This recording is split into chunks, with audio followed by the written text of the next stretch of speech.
Ko je kriv kada se ne umanjuju računi za struju? Slušateljka koja se javila invalid je 100% od aprila i čeka da joj se smanji račun za odobrenih 120 kW, a godinu dana na povlastice za registraciju kola.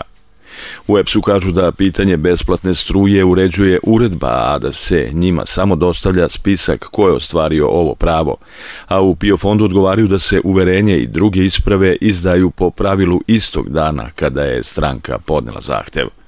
Invalidi u Srbiji na papiru imaju zaista dosta prava i pomoći, ali to u praksi izgleda da ne funkcioniše.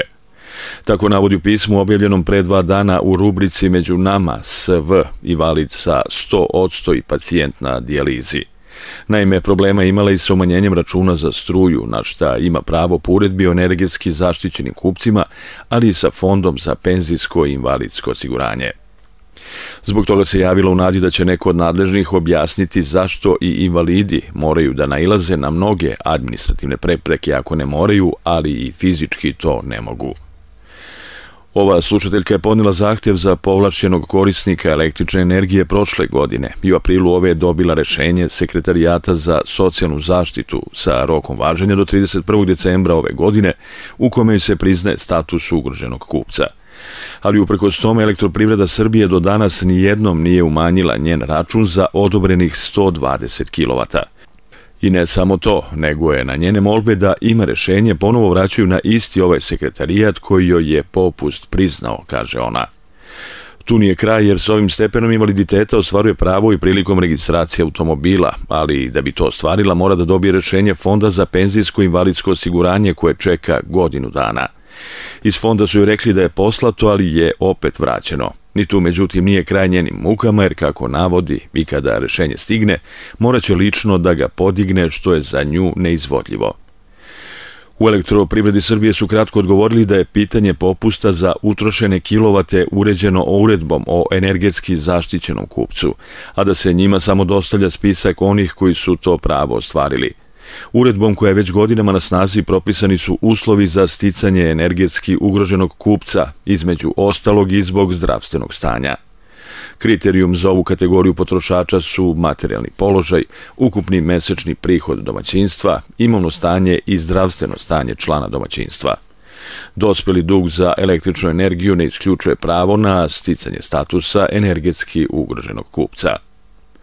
Domaćinstvo na osnovu zdravstvenog stanja stiče status energetski ugroženog kupca ako član domaćinstva koristi medicinske aparate ili uređaje neophodne za održavanje zdravlja, za čiji rad je potrebno napajanje iz elektrodistributivne mreže i kome obustavom isporuke električne energije može biti ugrožen život ili zdravlje.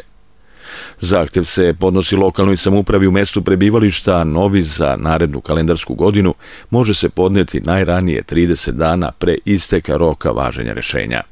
Lokalna samouprava je dužna da u roku od 30 dana od dana podnošenja zahteva donosi rešenje o sticanju statusa ugroženog kupca ili da zahtev odbije. Rešenje o sticanju statusa energetski ugroženog kupca donosi se najduže do kraja kalendarske godine. Upitani koliko se čeka na saglasnost Fonda PIO na povlastice koje imaju ove kategorije penzionera i može li neko ovlašćen da podigne rešenja ako osiguranik već ne može iz objektivnih razloga, u Fondu za penzijsko i invalidsko osiguranje odgovaraju da radi ostvarivanja različitih povlastica koji nisu predviđeni zakonom o PIO, osiguranici i penzioneri moraju podneti zahtev Fondu PIO u cilju utvrđivanja procenta telesnog oštećenja. Ukoliko je procenat telesnog oštećenja već utvrđen, tada se fondu podnosi zahtev za izdavanje potvrde ili uverenja o utvrđenom procentu telesnog oštećenja. U skladu sa odredbama zakona o opštem upravnom postupku, uverenja i druge isprave izdaju se po pravilu istog dana kada je stranka podnela zahtev, a najkasnije u roku od 8 dana ako posebnim propisom nije drugčije predviđeno, kažu u Fondu penzijsko-invalidskog osiguranja. Među pogodnostima koje se mogu ostvariti po osnovu određenog procenta telesnog oštećenja su refundacija plaćenog poreza na dodatu vrednost, oslobađanje od dažbina prilikom registracije vozila i drugi. Navedene zahteve korisnici i osiguranici mogu podneti lično u organizacionoj jedinici fonda, zatim preko punomoćnika ili korišćenjem e-šaltera, elektronskog servisa na sajtu fonda.